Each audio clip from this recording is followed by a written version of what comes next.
২১ নম্বর আয়াত থেকে আমরা দেখি আল্লাহ সুবহানাহু ওয়া তাআলা আমাদের সূরার যে বিষয়, সে বিষয়টা একটা নতুনত্ব নিয়ে এসেছেন এবং নতুন একটা বিষয় নিয়ে এখানে তিনি আলোচনা করেছেন।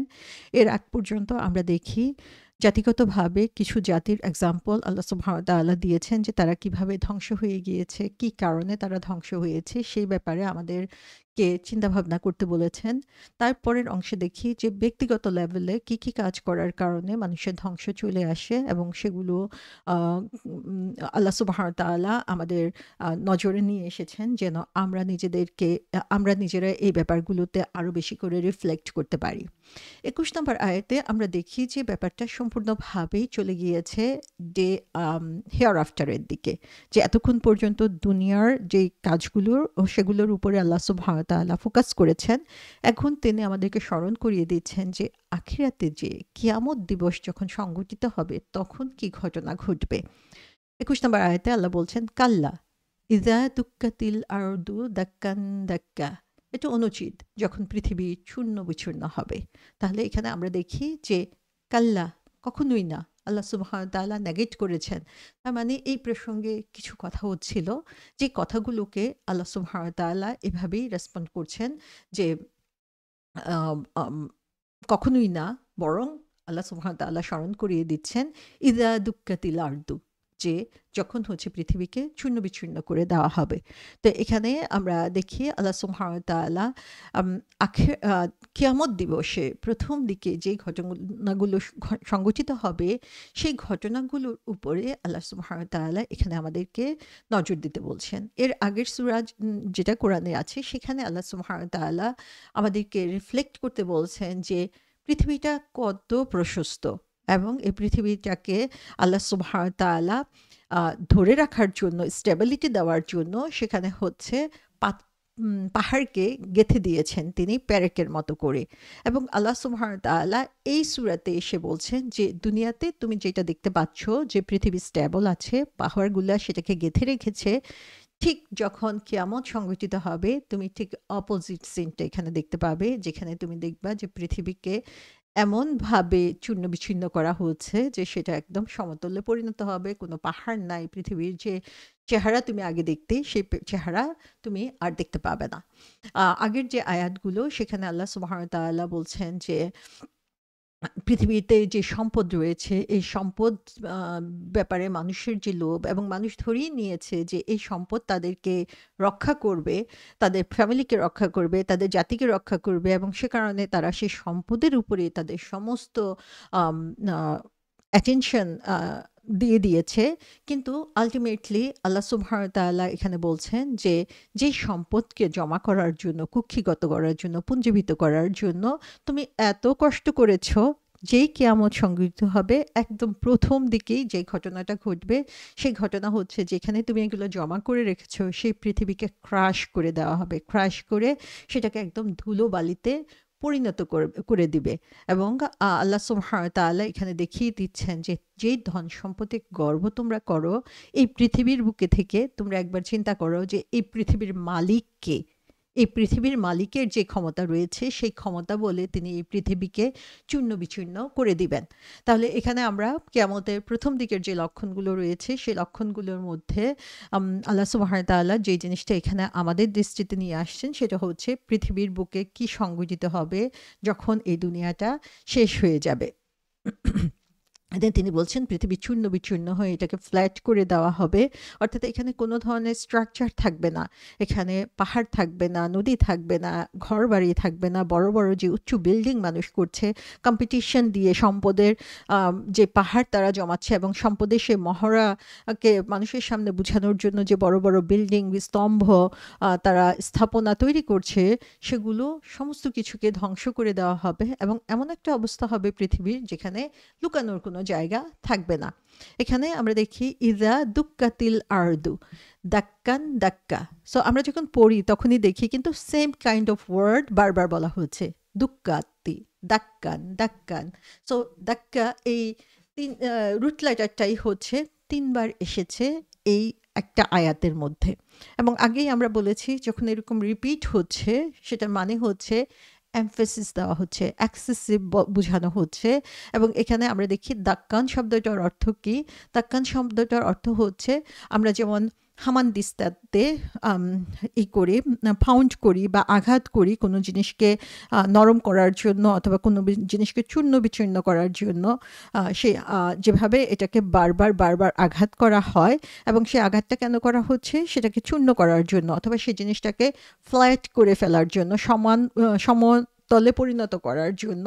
তো আল্লাহ সুবহানাহু ওয়া তাআলা বলছেন যে পৃথিবীকে আল্লাহ সুবহানাহু ওয়া তাআলা এরকম ফাউন্ড করবেন, আঘাত করবেন, বারবার বারবার আঘাত করতে করতে এটাকে একদম ফ্ল্যাট করে দিবেন যেন এটা ধুলাবালিতে পরিণত হয়ে যায়। এবং আল্লাহ সুবহানাহু ওয়া তাআলা তারপরে বলছেন দাক্কান দাক্কা। দাক্কান দাক্কা হচ্ছে এত বেশি বার এটাতে পাউন্ড করা হচ্ছে, এত বেশি বার এটাতে আঘাত করা হচ্ছে যে এটা ফ্ল্যাটেন্ড আউট, এটা একদম সমতলে পরিণত হয়ে যাবে। সো আমরা যে কোনো একটা জিনিসকে আমরা ঘরোয়া কাজে যে জিনিসগুলো ইউজ করি সেগুলো খুবই দুর্বল বা নরম প্রকৃতির। আমরা যদি দেখি যে কিভাবে স্বর্ণকার স্বর্ণের উপরে কাজ করে, তাহলে দেখব সেখানে সে বারবার সেটাকে বিট করতে করতে সেই স্বর্ণের টুকরাটাকে সে হচ্ছে ফ্ল্যাট করে ফেলে। তো আল্লাহ সুবহানাহু ওয়া তাআলা বলছেন যে এই ধাক্কাটা একবার আসবে না, এই আঘাতটা একবার আসবে না। দুক্কাতিল আরদু দাক্কান দাক্কা, যে বারবার বারবার এই ধাক্কাটা দেওয়া হবে, বারবার বারবার এই আঘাতটা দেওয়া হবে, যার কারণে হচ্ছে পৃথিবী একটা সমতল ভূমিতে পরিণত হয়ে যাবে। আর আমরা যখন চিন্তা করি একদম চোখের সামনে যে আমাদের চোখের সামনে একটা সমতল ভূমি রয়েছে এবং সেটাকে কি করা হচ্ছে? বারবার আঘাত করা হচ্ছে, তো তার ভিতরে কোনো জিনিসও কিন্তু লুকায়িত থাকছে না, কারণ আঘাত করার ফলে বাকি ভিতরের জিনিসগুলো বের হয়ে আসছে। তো এর আগে আল্লাহ সুবহানাহু ওয়া তাআলা যে সমস্যার কথা বলেছেন সেটা হচ্ছে যে সম্পদকে জমা করে রেখেছে। জমা আমরা কোথায় করেছি? পৃথিবীর বুকেই কোথাও না কোথাও জমা করে রেখেছি। সো যখন এটাকে এভাবে ক্রাশ করা হচ্ছে, সেই সম্পদের পরিণাম কি হচ্ছে? সে সম্পদ হচ্ছে ইউজলেস ডাস্টে পরিণত হয়ে যাচ্ছে। তো আল্লাহ সুবহানাহু ওয়া তাআলা প্রথমেই কিয়ামতের লক্ষণ হিসাবে আমাদেরকে এই জিনিসটার প্রতি খেয়াল করতে বলছেন যে এই যে সম্পদকে তোমরা এত ভালোবাসো এবং সম্পদকে জমা করে রাখো, তোমরা পরের হক আদায় করছো না, আল্লাহর কজে তোমরা সেটাকে খরচ করছো না, প্রথমেই এটার উপরে হামলা করা হবে এবং হামলা করে এটাকে ধ্বংস করে দেওয়া হবে। এবং যখন এটাই বিনষ্ট হয়ে যাবে তখন তোমার স্ট্রেংথ কোথায়, তোমার শক্তি কোথায়, কোন বলে তুমি তখন আল্লাহর সামনে দাঁড়াবে? শাফি রহমতুল্লাহ আলাইহি বলেছেন যে দাক্কা শব্দটা হচ্ছে ইউজ করা হয় যখন হচ্ছে অন্য একটা জিনিসের সাথে এটাকে বারবার ধাক্কা দিয়ে স্ম্যাশ করে দেওয়া হয় এবং এটাকে দুর্বল করে দেওয়া হয়, তখন এই ধাক্কা শব্দটি ইউজ করা হয়। তো আলটিমেটলি আমরা বুঝতে পারছি যে সিনারিওটা কেমন হবে এবং আল্লাহ সুবহানাহু ওয়া তাআলা কিয়ামতের চিত্রটা আমাদের সেই সিনারিও দিয়ে এখানে শুরু করেছেন। এবং তারপরে তিনি কোন কথাটা বলছেন? ওয়াজা রাব্বুকা ওয়াল মালাকু সফাং সফা, যে আল্লাহ সুবহানাহু ওয়া তাআলা বলছেন এবং আপনার পালনকর্তা এবং ফেরেশতাগণ সারিবদ্ধভাবে উপস্থিত হবেন। আমরা যখনই আসলে ফেরেশতাদের কথা চিন্তা করি আমাদের চোখ কোন দিকে চলে যায়? আমাদের চোখ উপরে চলে যায়। আমরা আসমান থেকে ফেরেশতারা নেমে আসছে সেরকম একটা জিনিস আমরা সবসময়ই চিন্তা করতে পারি। এবং আল্লাহ সুবহানাহু ওয়া তাআলা প্রথমেই তিনি পৃথিবীর কি অবস্থা হবে সেটা এখানে বলছেন ডে অফ জাজমেন্টে। আর তারপরে কি হবে? রাব্বুকা ওয়াল মালাকু, তোমার রব এবং ফেরেশতাগণ সারিবদ্ধভাবে উপস্থিত হবেন। এখানে আমরা দেখি যে যারা হচ্ছে কাফের তারা হচ্ছে নিজেদের যে শক্তি, সে শক্তির ব্যাপারে তারা অনেক বেশি কনফিডেন্ট ছিল। আমরা আদ জাতির কথা জেনেছি, আমরা সামুদ জাতির কথা জেনেছি, আমরা ফেরাউনের জাতির কথা জেনেছি।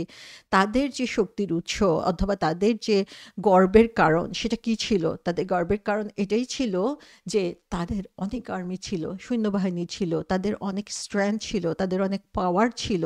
এবং আল্লাহ সুবহানাহু ওয়া তাআলা এখন এখানে এসে তার পাওয়ারকে দেখাচ্ছেন যে তোমরা তোমাদের এই আর্মি নিয়ে তোমরা চিন্তিত, দেখো আমার আর্মি বাহিনী কেমন।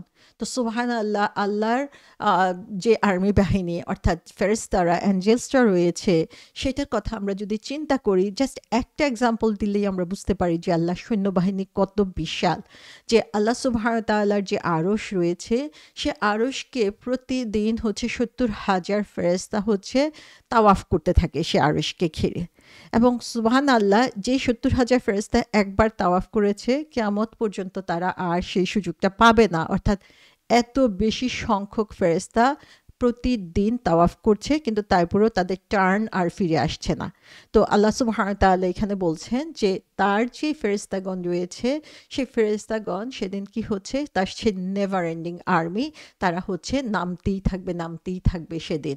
এবং এর আগের যে সূরায়, সেই সূরায় আল্লাহ সুবহানাহু ওয়া তাআলা আমাদেরকে রিফ্লেক্ট করতে বলেছেন আকাশের দিকে তাকিয়ে, আকাশের উপরে, এবং কিভাবে আকাশকে আল্লাহ সুবহানাহু ওয়া তাআলা সমুন্নত করে রেখেছিলেন।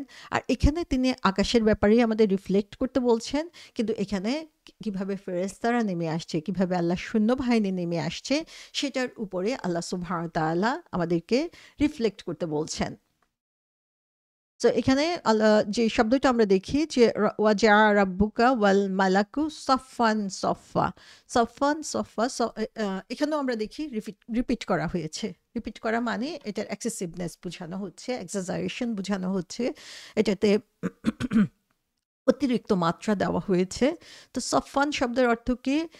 সারি, রোজ, যে সারি সারি, দলে দলে লোক বোঝানোর জন্য সফওয়ান শব্দটি ইউজ করা হয়ে থাকে। আর সফওয়ান সফা মানে হচ্ছে রোজ আপন রোজ, এক দলের পর আরেক দল, মানে কত দল যে আছে সেটা আসলে গুণে শেষ করার মতো সম্ভব না। সে কারণে এটাকে বলা হচ্ছে নেভার এন্ডিং আর্মি, যেই সৈন্যবাহিনীর কোনো শেষ নাই। তো যারা হচ্ছে নিজেদের ক্ষমতা নিয়ে, নিজেদের লোকবল, জনবল বা নিজেদের সৈন্যবাহিনী নিয়ে আজকে গর্বে মত্ত হয়ে আছে, আল্লাহ সুবহানাহু ওয়া তাআলা বলছেন সেই কিয়ামতের দিনে সেই আল্লাহর নেভার এন্ডিং আর্মি পৃথিবীতে নেমে আসবে।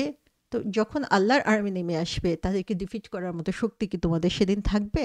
সো আল্লাহ সুবহানাহু ওয়া তাআলা তার সেই মেসিভ আর্মির কথা আমাদের এখানে স্মরণ করিয়ে দিচ্ছেন এবং আমাদেরকে এই ব্যাপারটা নিয়েও রিফ্লেক্ট করতে বলছেন।